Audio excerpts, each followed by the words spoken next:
ಎಲ್ಲ second PUC ವಿದ್ಯಾರ್ಥಿಗಳಿಗೆ ನಮಸ್ಕಾರ. ವಿದ್ಯಾರ್ಥಿಗಳ ಇವತ್ತು ನಿಮ್ಮ ಎಕ್ಸಾಮ್ ಮುಗೀತು. ಆನ್ಸರ್ ಯಾವ್ದಕ್ಕೆ ಯಾವ್ದು ಕರೆಕ್ಟ್ ಆಗಿದೆ ಅಂತ ಇವತ್ತಿನ ಈ ವಿಡಿಯೋನಲ್ಲಿ ತಿಳ್ಕೊಳ್ಳೋಣ. ಮತ್ತು ಅದ್ರ ಜೊತೆಗೆ ನೀವು 4 ಮಾರ್ಕ್ಸ್ ಕ್ವಶನ್ಗೆ ಎಷ್ಟು ಆನ್ಸರ್ ಅನ್ನ ಬರಿಬೇಕು ಅಂತ ಕೂಡ ತಿಳಿಸ್ಕೊಡ್ತೀನಿ. ಅಂದ್ರೆ ನಿಮ್ಗೂ ಕೂಡ ಕನ್ಫರ್ಮೇಶನ್ ಆಗುತ್ತೆ ಎಷ್ಟೆಲ್ಲ ಬರ್ದಿದೀವಿ, ಮಾರ್ಕ್ಸ್ ಕೊಡ್ತಾರಾ ಇಲ್ವಾ ಅಂತ ಕನ್ಫರ್ಮ್ ಆಗುತ್ತೆ. ಅದಕ್ಕೋಸ್ಕರ ವಿಡಿಯೋನ ಸ್ಕಿಪ್ ಮಾಡದೆ ಕೊನೆವರೆಗೂ ನೋಡಿ, ತುಂಬಾ ಯೂಸ್ ಆಗುತ್ತೆ. ಮೊದಲನೇ ಆನ್ಸರ್ ಬಂದ್ಬಿಟ್ಟು ಸೀತೆ. ಇನ್ನು ಎರಡನೇದು ಅಂಗದ ಮೇಲೆ ಲಿಂಗ ಧರಿಸಿದವನು. ಇನ್ನು ಕ್ವಶನ್ ನಂಬರ್ 3 ನೋಡೋದಾದ್ರೆ ಗಂಡನ ಕರ್ತವ್ಯ. 4ನೇ ಕ್ವಶನ್ ಒಂದ್ ಸ್ವಲ್ಪ ಡಿಫ್ರೆಂಟ್ ಆಗಿದೆ. ಕ್ವಶನ್ ಯಾವ ತರ ಇರ್ಬೇಕಾಗಿತ್ತು ಅಂದ್ರೆ ದುರ್ಗಂಧ ಬೀರುವುದು ಯಾವುದು ಆಗ್ಬೇಕಾಗಿತ್ತು. ಬಟ್ ದುರ್ಗಂಧ ಬಿಡದಿರುವುದು ಯಾವುದು ಅವರೇ ಟ್ವಿಸ್ಟ್ ಮಾಡಿ ಕೇಳಿರ್ಬೇಕು. ಇದರ ಆನ್ಸರ್ ಊರ ಹಂದಿ ಅಂತ ಹೇಳ್ತಾ ಇದಾರೆ. ಮತ್ತು 5ನೇ ಕ್ವಶನ್ ಆನ್ಸರ್ ಬಂದ್ಬಿಟ್ಟು ತಾಯಿ. ಮತ್ತು 6ನೇದ್ದು ಕಮಲಾ ಮೇಡಮ್ ಮತ್ತು ಮುದ್ದೇಗೌಡ. ಮತ್ತು 7th ಒನ್ ಆನ್ಸರ್ ನೋಡೋದಾದ್ರೆ ಇಕಾಲಜಿಸ್ಟ್ ಆಪ್ಷನ್. ಮತ್ತು 9ನೇದು ನೋಡೋದಾದ್ರೆ ಡಿಪಾರ್ಟ್ಮೆಂಟ್ಗಳ ಮಧ್ಯದ ಹೊಂದಾಣಿಕೆಯ ಕೊರತೆ. ಇನ್ನು ಕ್ವಶನ್ ನಂಬರ್ 10 ನೋಡೋದಾದ್ರೆ ಶಿಕಾರಿ ಗಂಡಿ. ಇನ್ನು ಚಾನಲ್ಗೆ ಯಾರೆಲ್ಲ ಸಬ್ಸ್ಕ್ರೈಬ್ ಮಾಡಿಲ್ಲ ತಪ್ಪದೆ ಸಬ್ಸ್ಕ್ರೈಬ್ ಮಾಡ್ಕೊಳ್ಳಿ. ಯಾಕಂದ್ರೆ ಆ ರಿಸಲ್ಟ್ ಅಪ್ಡೇಟ್ ಕೂಡ ನಮ್ಮ ಚಾನಲ್ ಅಲ್ಲಿ ಬರ್ತಾ ಇರುತ್ತೆ, ನಿಮಗೆ ತುಂಬಾನೇ ಯೂಸ್ಫುಲ್ ಆಗ್ತಾ ಇರುತ್ತೆ. ಅದಕ್ಕೋಸ್ಕರ ಸಬ್ಸ್ಕ್ರೈಬ್ ಮಾಡ್ಕೊಳ್ಳಿ, ಎಲ್ಲ ಅಪ್ಡೇಟ್ ಕಳಿಸ್ತಿರ್ತೀನಿ, ಯೂಸ್ಫುಲ್ ಆಗುತ್ತೆ. ಇನ್ನು ಯಾರ್ಯಾರು ಲೈಕ್ ಹಾಕಿಲ್ಲ ತಪ್ಪದೆ ಲೈಕ್ ಹಾಕಿ. ಇನ್ನು ಬಿಟ್ಟ ಸ್ಥಳ ನೋಡೋದಾದ್ರೆ 11ನೇದು ಬಂದ್ಬಿಟ್ಟು ಚಹಾ ಗಿಡ. ವಾಲ್ಪರೈ ದುರಂತದ ಮೂಲ ಬೀಜಗಳು ಚಹಾ ಗಿಡದ ರೂಪದಲ್ಲಿ ಬಂದವು. ಇನ್ನು 12th ಒನ್ ಆನ್ಸರ್ ದ್ವೀಪ ಜೀವಿಗಳಾಗಿ.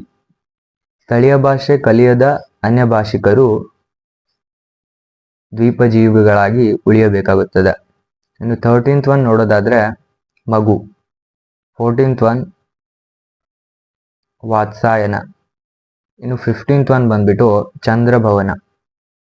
ಇದು ಹೊಂದಿಸಿ ಬರೆಯದಿ ನೋಡೋದಾದ್ರೆ ಪುರಂದರ ದಾಸರು ಕೀರ್ತನೆ. ಬೆಳಗುಜಾವ ಮುಕ್ತಕಂಠ. ಶಿಲುಬೆ ಏರಿದ್ದಾನೆ, ಇದು KS ನಿಸಾರಮ್ಮದವರದು. ಮತ್ತು ಚಿಟ್ಟೆ ಮತ್ತು ಜೀವಯಾನ. ಹತ್ತಿ ಚಿತ್ತ ಮತ್ತು ಸುಕನ್ಯಾ ಮಾರುತಿಯವರು ಒಮ್ಮೆ ನಗುತ್ತೇವೆ. ಇನ್ನು ಮುಂದಿನ ಕ್ವಶನ್ಗಳೆಲ್ಲ ನೀವು ನೋಡೇ ಇರ್ತೀರಾ, ಓದಿರ್ತೀರಾ, ಬರೆದಿರ್ತೀರಾ. ಬಟ್ ಎಷ್ಟು ಬರೆದ್ರೆ ಮಾರ್ಕ್ಸ್ ಕೊಡ್ತಾರೆ ಅಂದ್ರೆ ಇಲ್ಲಿ ಮುಂದೆ ನೋಡೋದಾದ್ರೆ ಸಂದರ್ಭ ಸೂಚಿಸಿ ಸ್ವಾರಸ್ಯ ಬರೆಯಿರಿ ಅಂತ ಇರುತ್ತಲ್ಲ, ಅದರಲ್ಲಿ ನೀವು ಅಕ್ಯುರೇಟ್ ಆಗಿ ಚಾಪ್ಟರ್ ನೇಮನ್ನ ಮೆನ್ಷನ್ ಮಾಡಿರ್ಬೇಕು ಮತ್ತು ರೈಟರ್ ನೇಮನ್ನ ಕೂಡ ಬರೆದಿರ್ಬೇಕು. ಅಂದ್ರೆ ಫುಲ್ ಮಾರ್ಕ್ಸ್ ಸಿಗುತ್ತೆ. ಸಂದರ್ಭದಲ್ಲಿ ಒಂದಷ್ಟು ಹಾಕ್ಬಿಟ್ಟು ಸ್ವಾರಸ್ಯದಲ್ಲಿ ಏನಾದ್ರೂ ಬರೆದೇ ನಡೆಯುತ್ತೆ. ಅಂದ್ರೆ ಅದ್ರ ಬಗ್ಗೆ ರಿಲೇಟೆಡ್ ಆಗಿದ್ದೇ ಇರಬೇಕು, ಬಟ್ ಸಂದರ್ಭನೂ ಕರೆಕ್ಟ್ ಹಾಕಿರ್ಬೇಕು. 4th ಒನ್ ಕ್ವಶನ್ಗೆ ನೀವು ಹಾಫ್ ಪೇಜ್ ಆದ್ರೂ ಬರಿಬೇಕು. ಅಟ್ಲೀಸ್ಟ್ ಹಾಫ್ ಪೇಜ್ ಅಂದ್ರೆ ಅದರಲ್ಲಿ ಪಾಯಿಂಟ್ಸ್ಗಳು ಇಂಪಾರ್ಟೆಂಟ್ ಆಗಿರ್ಬೇಕು. ಬಟ್ ನಿಮ್ಗೆ ಅಷ್ಟೊಂದು ಅಕ್ಯುರೇಟ್ ಇರ್ಲಿಲ್ಲ ಅಂದ್ರೆ ಜಾಸ್ತಿ ಬರೀರಿ, ಅಂದ್ರೆ ಫುಲ್ ಮಾರ್ಕ್ಸ್ ಸಿಗುತ್ತೆ. ಬರೀರಿ ಅಂತಲ್ಲ, ಆಲ್ರೆಡಿ ಬರ್ದಿದ್ದೀರಾ, ಬರೆಯೋದೇನು ಇಲ್ಲ, ಬಟ್ ಮಾರ್ಕ್ಸ್ ಸಿಗುತ್ತೆ. ಎಷ್ಟು ಬರ್ದಿದ್ದೀರಾ ಅಂತ ಕನ್ಫರ್ಮ್ ಮಾಡ್ಕೊಳ್ಳಿ.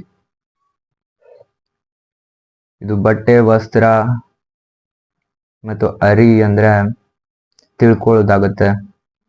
ಇವೆಲ್ಲ ಬರ್ದಿರ್ತೀರ.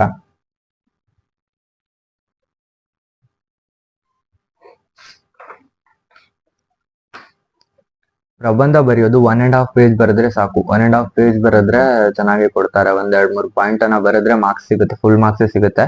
ಬಟ್ ಇದು ಲೆಟರ್ ರೈಟಿಂಗ್ ಏನಿದೆಯಲ್ಲ, ಇದಂತೂ ಚೆನ್ನಾಗಿ ಬರೆದಿರ್ಬೇಕು, ಅಂದ್ರೆ ಮಾರ್ಕ್ಸ್ ಸಿಗುತ್ತೆ. ಎಲ್ಲ ಯಾವ ಸೈಡ್ ಅಲ್ಲಿ ಹಾಕ್ಬೇಕು ಆ ಸೈಡ್ ಹಾಕಿದ್ರೆ ಸಿಗುತ್ತೆ.